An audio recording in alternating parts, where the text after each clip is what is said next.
Bom dia, boa tarde, boa noite. No vídeo de hoje nós vamos conversar sobre aquele mangá que você com certeza já viu em 1000 fanarts inspiradas unicamente na capa da obra. E isso se você não tiver escutado sobre ele pela má fama dos leitores com relação ao apreço do protagonista com polvos. Sim, polvos. Hoje você vai descobrir se é mesmo todo esse alvoroço ou se vai rolar tentáculo grudando na tela de um jeito nada agradável. Você está assistindo a Mayonaka TV e eu te desejo uma ótima madrugada. Temos vídeo quase nunca e com sorte em dias chuvosos à meia-noite. Então eu espero que vocês gostem do nosso trabalho e que deem essa moral pra gente. Popularmente conhecido como Go For It Nakamura, Ganbare Nakamura-kun é um mangá que nessa altura do campeonato também tem um anime que foi lançado antes desse vídeo ser postado. Escrito e ilustrado por Hyundai. Por ela não ter nenhuma página no Wikipedia, o pouco que eu achei numa pesquisa simples é que ela é uma mulher que até tem um Twitter e já teve outras redes e um site, mas que hoje tá fora do ar.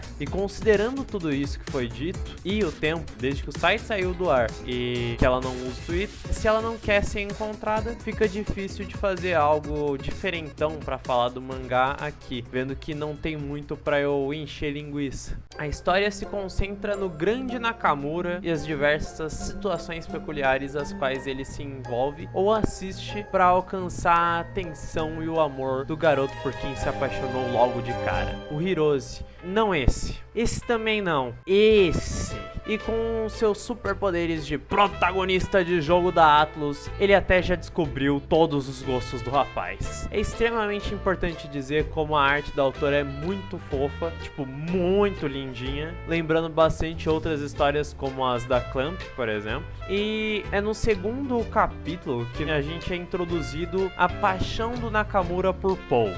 E aí, Lu? É tudo isso que dizem? Bem, senhoras e senhores e senhorias, por incrível que pareça, temos uma resposta ambígua. Tipo, eu quero muito acreditar que a cena da imaginação do Nakamura é um pensamento intrusivo, daqueles que a gente quer banir do nosso subconsciente pra sempre, quando a gente se dá conta da imagem que se formou no nosso cúmulo da distração, quando a gente tem isso repentinamente. O que mais enfatiza essa teoria do pensamento intrusivo é olhar pra cara do Nakamura, porque apesar dele descrever uma fantasia peculiar pelo rapaz ao qual ele é apaixonado, ele definitivamente tem noção de que não tá puro. Ele sabe que é normal sentir certas afeições, mas lá no fundo, apesar do pensamento assombroso, ele nunca desejaria isso de fato ao seu amado, e tampouco sente esse tipo de coisa por polvos. Isso se for verdade, né? Vai saber se esse Hyundai na verdade é meio doente. Isso vocês vão descobrir até o final do vídeo. Claro que no fim tudo acaba bem, com todo mundo rindo, da jorrada de tinta na cara de trouxa do rapaz, mas hey, foi um avanço gigantesco. Eles quase tiveram uma conversa das fofas aqui nesse capítulo. Seguindo com a história, também é apresentada a paixão forte do guri por BL, Boys Love, num nível de que essa é a referência dele pra romance em si. Eu não julgo, já que a minha referência pra compreensão de química, fé e ocultismo geral foi Fullmetal, que só não ganha vidro no canal pelo mesmo motivo que Ben 10. Enfim, o Nakamura estuda e anota suas ideias num caderno determinado a conquistar o seu amor, mas enquanto se orgulhava da sua estratégia infame, ele acaba trombando com os delinquentes e é protegido pelo Hirose, que dá um esculacho nos otários. Esse que também reconhece quem tinha tropeçado ali no chão, e eu acho muito bacana quadros em que essas onomatopeias e até os balões de fala, eles esfaqueiam os personagens, ilustrando a vergonha que estão passando. Uma pena que existe uma chance dessa piada não traduzir bem na adaptação, e tão legal quanto é o fato dele já chamar ele de Nakamura-kun no seu primeiro diálogo direto, mesmo que na visão do Hirose, pelo menos, não se conheçam.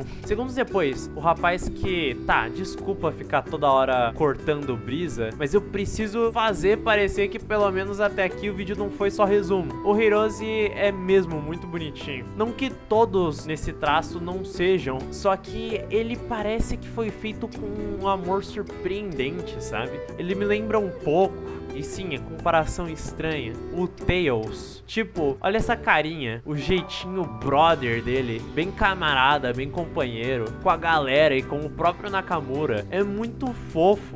E eu juro que não vai ser a única comparação estranha nesse vídeo. Ou às vezes só comparação, vai ter bastante. O lance é que o Coisa Fofa aí achou um mangá de BL no chão e já foi perguntando de quem era, ao qual o sofrido e bulinado Nakamura nega ao máximo que é dele, de forma nem um pouco suspeita. E a reação diz tudo, mas o Hirose não parece convencido. E assim ele pergunta pelo dono pra sala inteira. Mas pro final do capítulo descobrimos aonde que foi parar o livro do amor do Nakamura, nas mãos do professor Otogiri, que, pasmem, ele tá lendo essa pedrada e mete um: dois caras juntos? Fala sério. Lembre-se bem desse momento pai meio homofóbico da parte do sensei. Por quê? Vocês vão entender mais pra frente, se não nesse vídeo, num próximo. Isso me lembra também de como foi ótimo reler essa obra. Agora que a gente já passou por uns 3 capítulos, eu quero tentar algo diferente. Afinal de contas, eu não posso só ficar resumindo algo que em abril já vai estar inteiro animado, provavelmente numa temporada de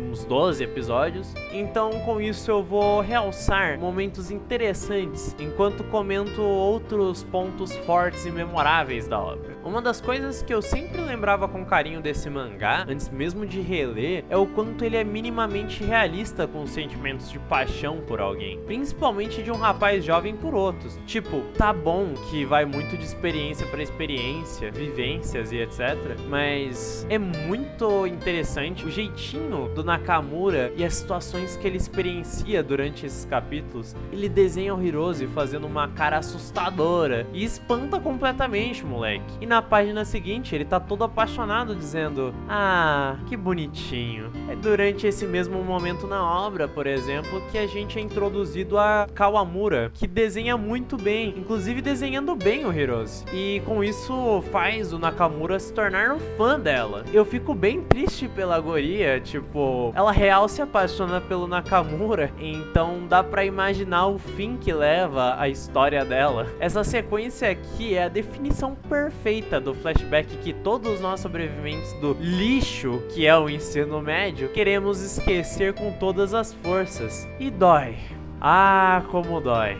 E com certeza esse quadro aqui também foi um momento bem peculiar para uma galera assistindo. Me incluo parcialmente entre vocês. Existem muitas coisas nesse volume que me dão vontade de descrever em detalhes para vocês, como o capítulo do teatro e até mesmo o último. E junto também o que vem a seguir em Mais Força Nakamura, que é a continuação. Só que uma coisa que eu pensei mais de uma vez e que um outro leitor muito querido por mim também comentou é que esse mangá é muito curtinho, muito curtinho, e que não dá nem pro gosto. Nas palavras dele, yaoi de verdade é Joy. Esse sim você tem que trazer pro canal. E bom, dependendo da recepção de vocês, eu vou trazer. Fato é, Ganbare Nakamura-kun não tem muito o que ser comentado em detalhes, senão puramente spoilers. Se eu ficar resumindo tudo pra vocês, então, né? Se possível, com carinho eu digo, leia este mangá. E pronto.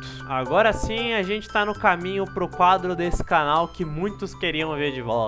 A análise, as reviews e etc. É ótimo destacar que é uma obra que definitivamente não se prende fortemente a clichês e outras coisas desse tipo. Pelo contrário, se você estiver buscando algo sem muito compromisso, mas que também não seja feito nas coxas, essa obra é perfeita como romance e como comédia. Também tem um momento Joker do famoso jogo Persona 5, mas isso você vai ter que ler pra entender. O capítulo todo sobre o teatro é bacana e o lance com a guria do clube de ocultismo não chega a ser insuportável, que inclusive é algo que eu nunca vou entender. Sempre tem um clube de ocultismo nesses animes escolares, principalmente se for de comédia, e nenhum deles é sério ou algo realmente oculto. Tipo, que professor achou que eles mereciam um espaço entre os clubes pra fazer isso acontecer? A gente sabe do perigo que é um estudante com a PK de invocar demônios. Ah não, pera, esse é outro vídeo do canal. E a cereja no bolo do caos, que seria esse quadrinho, é o fato do Nakamura sentir ciúmes. Não vou dizer de quem, mas vai fazer sentido num próximo vídeo, então lembrem-se desse detalhe. Vale mencionar também o quão desgraçado é o sistema de ensino japonês, já que tem todo um trecho no começo de um dos capítulos com o Nakamura cortando milimetricamente o cabelo, e isso pra não ter que limpar o banheiro. Tipo, cara, que país nojento. Imagina ficar ditando a aparência das pessoas. Uma coisa é higiene e outra coisa é o jeito da pessoa de se vestir, de pentear e por aí vai. Nossa, mano, sem saco pra falar de escola. O professor da turma deles também é bem divertido, apesar daquele momento homofóbico lá no começo. Eu quero acreditar genuinamente que ele é aquele adulto que só deixa escapar falas desse tipo porque coisa de época ou de criação, o que bate com o que ele eventualmente vem a dizer sobre o seu passado como estudante, por exemplo. Os professores da época dele eram completamente diferentes, de um jeito bem ignorante, o que incentivou ele a justamente seguir o caminho contrário, mesmo que ele seja um fumante, e principalmente entre professores, que sejam homens, mulheres ou que quer que resolva da aula. Entre as muitas coisas que eu poderia dizer agora para concluir esse trecho inteiro do vídeo, tudo flui bem naturalmente e realmente é gratificante de ler, e o fato do romance demorar a vir logo não é um incômodo. Tudo é tão bonitinho que mesmo em preto e branco você sente um ambiente colorido que a autora ilustra, algo que você repara só pela capa, que por si só é muito linda. Ela literalmente moldou uma moda no mundo dos fandoms, onde todo mundo fazia fanart com template das capas de Ganbare Nakamura. E até hoje isso acontece. Vale a pena lembrar, seja um bom exemplo e pare de fumar, hein? Você sabe muito bem que tô falando com você, seu espertinho. Mas acho que a parte que mais dói de escrever esse roteiro é não resumir coisas justamente pra não estragar a experiência de vocês. Lembram daquele papo todo com o Et do polvo? E esquece! Esse mangá é sim muito fofo, e ele sabe entregar isso de forma consideravelmente realista, principalmente quando um personagem mostra que se importa de verdade com o outro. Seja o caso do professor com os rapazes com quem ele até almoça, ou mais pra frente quando Nakamura não só amadurece, como finalmente conversa sós de forma natural com o Hirose, e não rola gracinha, e nem excesso de romance meloso. Eles conversam não só como amigos, mas como dois rapazes que se importam. O Nakamura, agora maduro o suficiente para não fazer besteira do lado comédia da obra, enquanto eles se conhecem melhor, por exemplo, é a prova disso. E não tá no roteiro também, mas vale mencionar a relação do Hirose com a irmã dele, que também é muito bonitinha e é muito fofa. Ela é natural. Lógico que ela se encaixa ali de um jeito muito mais comédia do que esses exemplos que eu acabei de citar, mas ainda dá pra ver nitidamente a importância daquela relação e do jeito que se expressa. Acho que a frase que melhor define o que eu gostaria de dizer sobre a obra para justamente convencer vocês a ler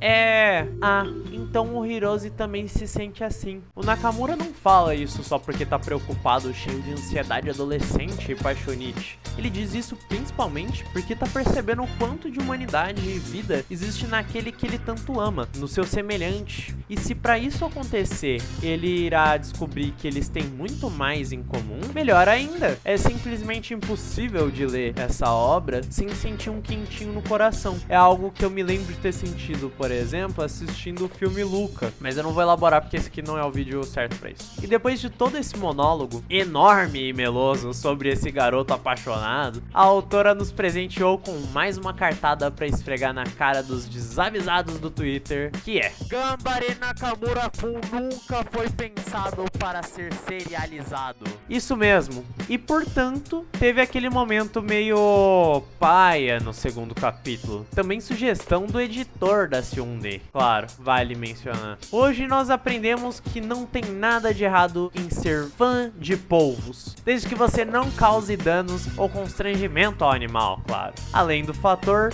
não confie nas opiniões impulsivas de gente do Twitter sobre um yaoi que eles não entenderam ou nem leram. Mas fora essa gracinha de fim de vídeo, é muito bom poder estar de volta, e principalmente falando de um quadrinho tão doce e agradável, visto que antes desse vídeo aqui o roteiro escrito foi de um vídeo tacando pau numa obra de extremo mau gosto. Se tudo der certo, sai no extremo oposto desse vídeo aqui, ou talvez comecinho de maio, quem sabe, hein?